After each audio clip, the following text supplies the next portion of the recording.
Welcome to Container News's one-to-one interview. Today, we're very privileged to be with Carl Bentzel from the Federal Maritime Commission. Welcome, Carl. Nice to see you again, Nick. It's always a pleasure. I'm going to start with a very strange question to you. Yesterday, I spoke to one of your colleagues. He was quite happy to see changes happening politically. What difference is the new president to the Federal Maritime Commission and to shipping in general? The Federal Maritime Commission is an independent agency, so We're not under the control of the federal government per se and the president. The president does have the choice of who would be the chairman, who would run the commission, and is entitled to nominate commissioners. Right. So traditionally, there's a split between both parties, and so the president will be entitled to add a new member to our board who would be a Democrat, and would be entitled to name who's going to be the chairman of the commission going forward. Is that going to happen, do you think? Have you heard anything? I would like to think that we were one of the first items on the agenda, but I tend to think that those decisions will rest a little further down. They have to get through the inauguration and do a few other things. So I hope it's in the near future, but you can't really tell you with any great faith that is actually going to happen immediately. Okay, so I've seen that Joe Biden has been signing executive orders that you mentioned that there's other things on his mind.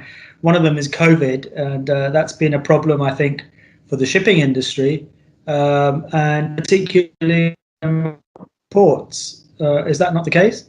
It is. It's been a challenge. I mean, actually, the maritime shipments have been vital to the United States in terms of sustaining, the business, the economic interest that we have right now. We're seeing a lot of surge of e-commerce. We're seeing household items, electronics, the purchase of all sorts of commodities that are necessary for us to do the things that we're doing at home, as opposed to traditionally being done in the workplace. And so we've seen surges of cargo that are almost overwhelming us in certain areas of the country. And we're now seeing an uptick of COVID infections, and that is straining the situation with respect to our ability to handle the cargo. The International Chamber of Shipping has launched a campaign they've had the campaign for a while to accredit seafarers as key workers.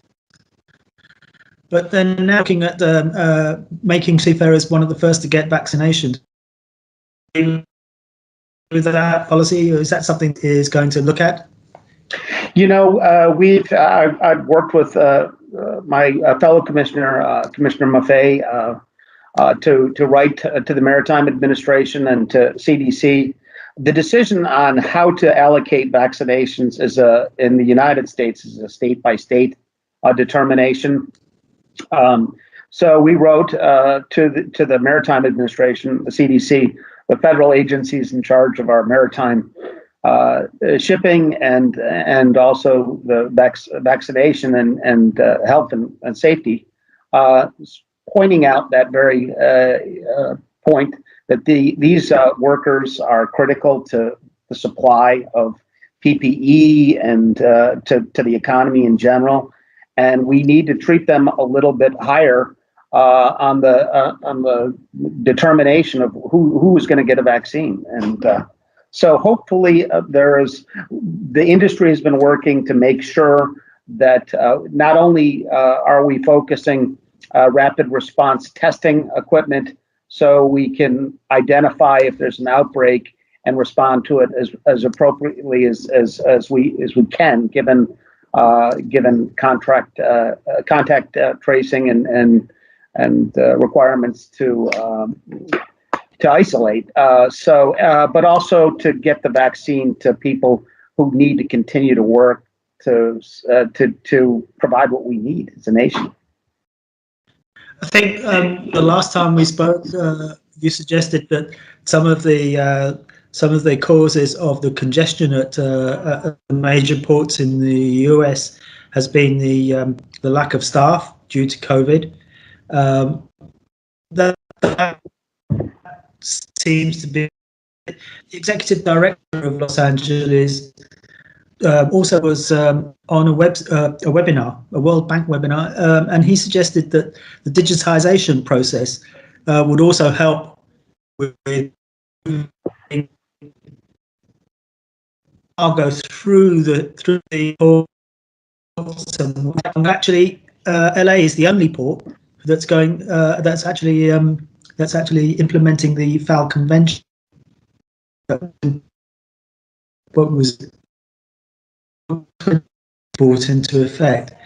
Why is that?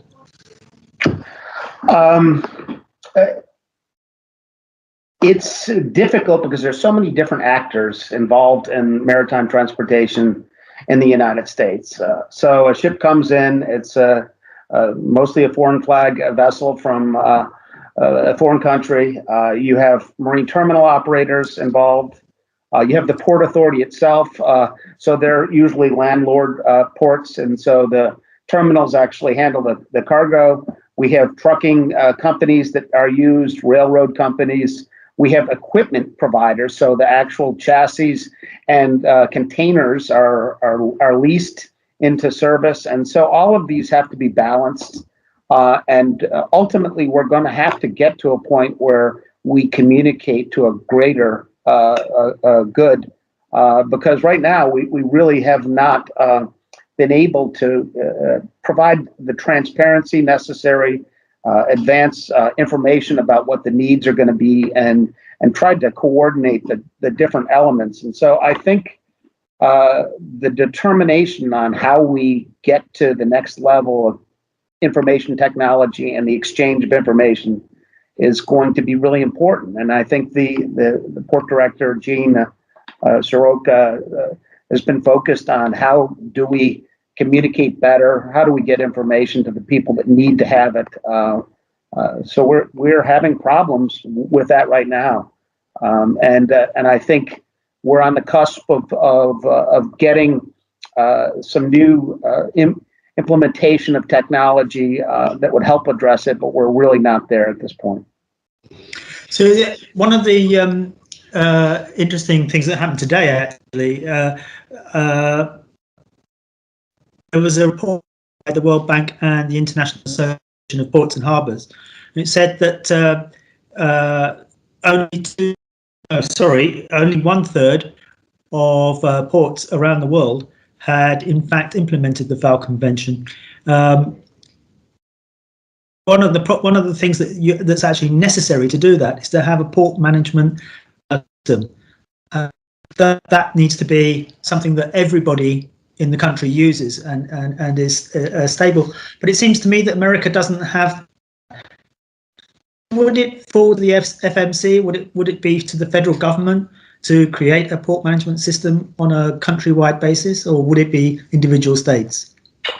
Well, that's an interesting question, and it actually gets back to our Constitution of the United States and port management. And our Constitution actually restricts the federal government from taking actions to discriminate any particular port. And so traditionally, we've allowed the management of the ports themselves to reside with the state. And that's delegated by the Constitution. That's one of the things that we felt as a nation when we established the country was important, to make sure that the federal government didn't control ports, and each state had the ability to utilize them as an economic driver. And so that said, the Federal Maritime Commission is actually federally authorized to allow the industry itself to come together under an agreement that we review that allows them to try to harmonize these sort of things. So we have authority to review private sector agreements where the state and parties to the maritime industry can get together and set up steps to harmonize and implement sort of a management structure that's more coordinated. So I don't think the federal government could per se take charge. I know it's different. For instance, I've visited Rotterdam, where there's a national control of the port policies. We cannot do that, but we can provide some tools so that the industry can work together to help coordinate that. This question relates to port management systems, and my understanding is that America doesn't have a single one, but the Federal Maritime Commission can initiate or create a system that everyone can use. Are you in the process of doing that? No, we cannot do that per se. Under the U.S. Constitution, states are reserved the right to develop their own ports. It's something it's protected. The federal government can't favor any one particular port area, region, and that was intended to protect the state's rights to develop their own port facilities. What we can do at the Federal Maritime Commission is we have authority upon initiation from the private sector, from states, to allow them to cooperate under an agreement. This agreement is evaluated by our agency, and we determine whether or not we need to enjoin it in federal court because it's anti-competitive. So there is a process that we can use to allow the industry to try to harmonize, to coordinate, and there are some tools, but they have to be initiated by the private sector itself or the state port authorities themselves, maritime terminal operators or carriers. So we're different from other places where I know they have a more federalized approach, national approach to port policy. And has any port approached you with the specific intent to create such a port? You know, there's been many agreements that have been filed over time where they do things together. So, for instance, in LA, they have an agreement that allows them to implement the Pier Pass program, which is a program which allows night operations and tries to provide incentives to keep shipping going on at night to alleviate congestion in nearby communities. And so there's a wide range of these agreements in effect, commonly with respect to intermodal chassis, to allow the pooling of chassis and the utilization of that. So we're increasingly seeing more efforts in this area, and I think the results of congestion in LA, Long Beach that are occurring right now probably will provide some incentive to further do that. In fact, one of the agreements that we recently considered was an agreement to standardize digital communications and allow the implementation of blockchain technologies going forward. And so the commission reviewed that. A number of carriers came together and are in the process of establishing standards for digitalization. So you mentioned the congestion, the ongoing congestion at the ports at the moment, and LA, Long Beach, and New York are probably the most critical of the US ports. And the Federal Maritime Commission initiated an investigation into the congestion at these ports and all of the shipping lines causing that congestion. Has that shifted on? Has there been any result from that investigation yet? It's still going on. Fact finding 29. As a commission, we have independent commissioners, so we all have our views. So the views that I'm expressing today are mine, and And what fact-finding 29 was an action of the commission, where we agreed to assign one of the commissioners the responsibility of collecting information, assessing the situation, making recommendations, interfacing with the industry, and that we recently, because of the issues of congestion, some of the issues that have arisen as a result of the problems of dealing essentially with COVID-19 and the unique characteristics that have emerged in the aftermath of that was expanded. So we're still in the process of collecting additional information and going through that fact-finding investigation. I mean, by the shipping lines to reduce the number of containers available, to try and manipulate the market in a way that's beneficial to them? Under existing agreements that are on file at the FMC, space sharing agreements, we essentially have three large alliances that operate in the United States trades. They comprise close to 90% of the total volume. And we have evaluated these agreements. The agreements have provisions in them that allow the alliances to withdraw capacity in the event that market conditions generate a need to make reductions, and that's something that we considered while we evaluated the original agreements. And during COVID-19, the implementation, the initiation of those provisions to cancel certain voyages, blank sailings, as the industry will refer to them, was implemented through the agreement. We continued to monitor that process, and it was the reduction of capacity to address basically at the time reductions in trade of containers that range from 15 to 25% at each port. And so in the aftermath of the resumption of manufacturing in China and the additional cargo that was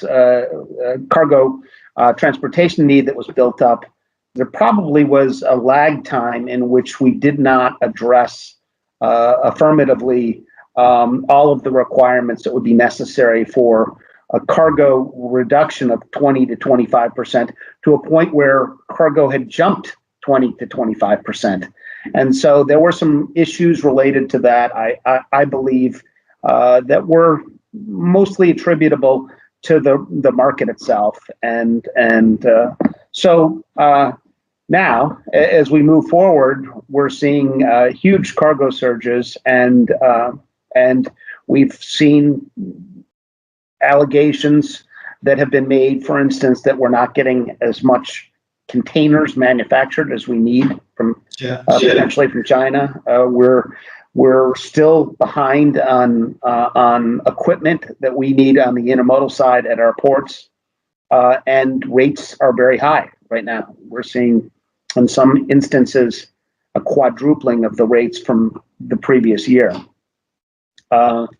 So we're looking at it, and we'll continue to look at those issues, and we'll have to look and see what the implications of those earlier cancellations of voyages were on the market to see if they were unreasonable. What actions might you take?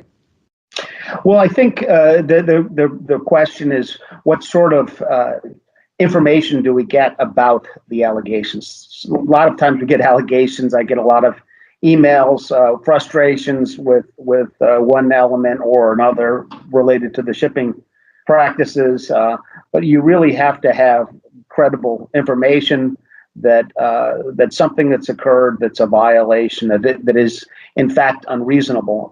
So you have to have good facts to take action, or in fact, some of the things that we do are just to signal the need to evaluate the practices and hope that the industry can correct them themselves.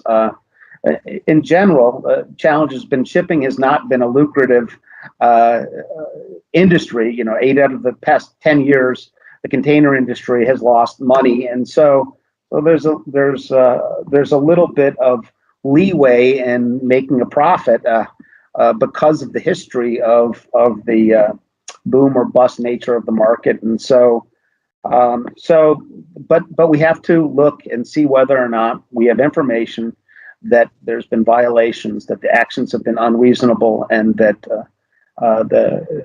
that we need to take steps to remedy that, to penalize them or to fine them, and hope that the market itself will correct itself. But it's an ongoing process of collecting information. Do you think rates are going to stay maybe not as high as they are now, really high? I'm hearing, frankly, that we're going to continue to see cargo surges in the United States. It's interesting that COVID-19, for instance, has been devastating to certain segments. Aviation is down 50% in terms of movement, but even with these substantial reductions occurring as a result of the cessation of manufacture in China for a couple of months, in the end, we probably will see a plus year. And we will certainly see in the next few months cargo surges that will be substantial. So I've not heard anything to lead me to believe that we're going to see a trough again. It's going very good, and there's enough cargo for the shipping lines to be very happy for the foreseeable future. The shipping lines have done very well out of COVID. Anyway, what I mean is that they have managed the situation very well, and the shippers that I've spoken to and the forwarders that I've spoken to have felt very aggrieved that there's not a level playing field. Certainly in Europe, they believe that the consortia block exemption regulation has helped the lines to manipulate the market. Do you regret having impose that block exemption or that exemption? Well, we don't have a per se block exemption. We really authorize them to operate under agreements, so that we have to look at those agreements when they come in. So it's a little bit different in terms of the regulatory structure, and we are given the authority to continue to evaluate the competitive situation underneath the agreement itself, as we do. We have regular meetings where we participate and understand what the shipping lines are doing, and then we have authority to initiate penalties, actions to challenge unreasonable practices or unreasonable increases or refusals to deal. So we have authority under our statutes that I feel are adequate to challenge practices. The issue has been really that for a long time shipping costs are pretty low, and so it's difficult for us sometimes to mount a challenge that they're being unreasonable, given the historic overcapacity that sort of plagued the market. And right now, we're seeing a swing back. When I first started working on maritime shipping issues, it was the early 1990s, and the market share in the container market of the largest carriers at the time was less than 4%. And now we have much more concentration. We're at 15, 18% in terms of market leadership. And so it's changed a lot, and that means you need to be more vigorous in evaluating this. That's kind of interesting. I wonder if the agricultural workers in exporters in the US feel the same way, that it's just swinging the other way. I mean, do you think the exporters in America would agree with you? I think the exporters in America right now are having challenges as a result of the current structure of the market and the interest in the shipping world to get containers available for imports coming into the United States. And we are continuing to collect anecdotal evidence that we'll have to assess to evaluate whether or not they're actually refusing to provide service to U.S. Exporters, and whether or not they're violating the statutory requirements to provide service. They are common carriers. We've recognized common carriage since 1876, I think, in the United States with railroads, and then to maritime in 1916. And so it's been a legal requirement.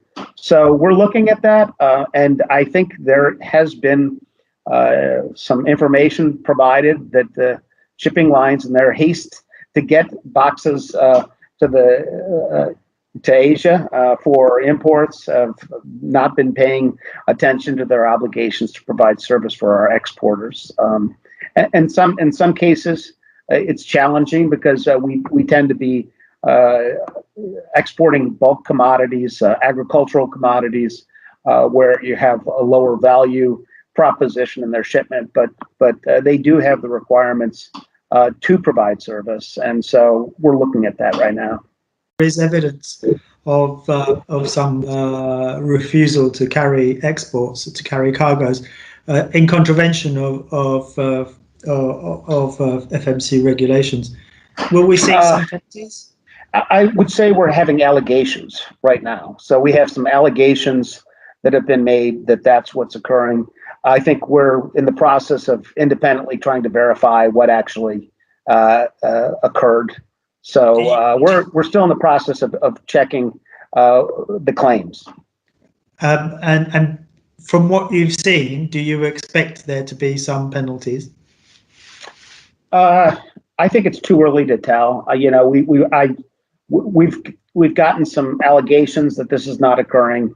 I think we need to independently check into these and make sure that they're credible and that they're accurate, and then you could look at taking the next step and see whether or not the law prohibits that. But the statute says you cannot unreasonably refuse to deal with a U.S. exporter, and so that's the standard. And so the allegations run from charging more to saying I'm trying to get containers back to China. Fair enough. So the question is one of reasonableness, and that's usually the case that we have at the FMC. So we'll continue to look at it, but I think it's too early to tell right now. Okay, just changing tack slightly. Joe Biden was signing presidential orders, as we said. One of them was to rejoin the Paris Agreement, and the issues of decarbonisation around shipping now. Are you expecting to see America change tack as far as decarbonisation in shipping is concerned, or has there been a constant even throughout the era of Trump, who was not so interested in decarbonisation? Right. So I definitely think that it will shift the focus to a much more aggressive posture on decarbonization. We get briefings from the industry in general, and they've initiated actions at the IMO, multilateral actions to try to stimulate research to get to carbon neutrality. There is whether or not we'll get to a point where they get to firm concrete targets for reduction in shipping, probably be resolved at the IMO level, or potentially even at a higher level in a different venue. And I think they'll be looking at that more aggressively. we also sort of have these issues related to our shoreside facilities, our port facilities. So states like California have implemented action plans on how to reduce reductions in carbon in the port environment.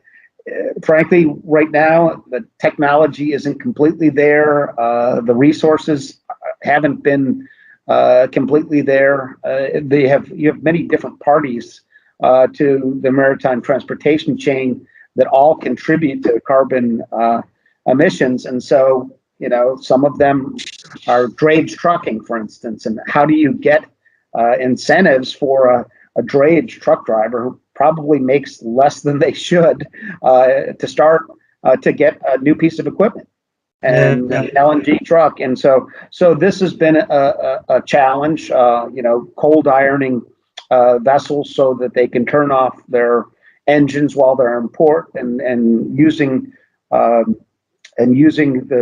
port's power source, which would be renewable, or they still haven't developed that yet, and they're looking at it. So, but I definitely think there'll be an increased focus on how to try to address this issue from the prior administration. The European Union has been quite aggressive in its decarbonisation plans. The latest, which came into being in the last autumn. They have the Green Deal, and they're looking at applying trading an emissions trading scheme to shipping and possibly to aviation as well. Is that something that you think America would applaud or follow suit with? Yeah, it's a little bit outside my field of expertise, but we do have some regional trading emissions regimes. I think there's been some questions whether the market and carbon credits is really worked to provide incentive to invest in carbon reductions. Yeah. They're also looking at whether or not there should be a carbon tax, just a price paid. I think that in the United States, while the focus is going to be more aggressive, there's still a lot of questions about either mechanisms that are available and how you would implement them, and technology issues. So we have been more aggressive, and I think this administration is going to invest in technology. So can we overcome the challenges that we have, for instance, with renewable energies on storage, so that they could be used for greater volume purposes, and so these are all predicated on technology. And then when we get to the point where we feel the technology's sufficient, what sort of regulatory structure is going to be employed. But I think there'll be a definite focus on whether or not they can do that. So I know one of the issues that you've been looking at to try and help with the emissions problem from shipping is looking at inland shipping in the US. And tell us a little bit about where you've got to with that process. Yeah, I think this is more of a personal interest. The FMC does not promote shipping per se. We regulate shipping. But I did note that in Europe, there's been aggressive actions to support inland shipping of containers, container on barge services. I've seen recently that the port of Rotterdam, like 30 or 40 or 50% of its cargo goes into the port and goes out on container on barge services. In the United States, we really haven't been as successful as recognizing that. So hopefully the industry will start to look at ways that the inland waterway system could be used for the transshipment of international cargoes on barges on our barge system, our existing barge system. And I note that the industry has, at the FMC, the ability to come together to try to harmonize practices, and these are like exchange of equipment, and that really doesn't exist in our inland market right now. And so the hope is, moving forward, we can try to copy what the Europeans and have done successfully in using inland shipping to a greater extent for containers, and it is a preferable way from decarbonization because of the amount of cargo that can be shifted from trucking or rail to a much cleaner maritime movement. So there should be some incentives for our country to invest in it, and there's some mechanisms that the industry could use to help facilitate it, to harmonize it in the United States. But we're still in the infancy of looking at that system. And has the industry itself come back to you and said it would like to, the inland shipping industry, such as it is in America at the moment, has that industry come back to you and said, we are interested in developing this? I think our inland industry has traditionally been structured to transport bulk commodities, agricultural, petroleum, and so it's developed more on a proprietary basis, that you have contracts between large scale exporters of agricultural products and the barge company itself. So it's not structured right now similar to what we have, for instance, in international container shipping, where standards are set up, where there's transparency in the services that are going to be provided. Everyone knows what exchange can be done with respect to the use of joint equipment. And so they're interested because it would be all new business for them. And so we've had some discussions with the associations, and there's real interest. But I think we're still pretty far away, and we should be looking at what's occurred in different places in the world to stimulate this, and what challenges that we could overcome to utilize our existing inland system to a greater extent. Okay, that's great. Thank you very much for your time, Carl Bentzel. It's been a pleasure speaking to you again, and I hope to speak to you again soon. Thank you very much for your time. Nice to talk again, Nick, and be safe. And you.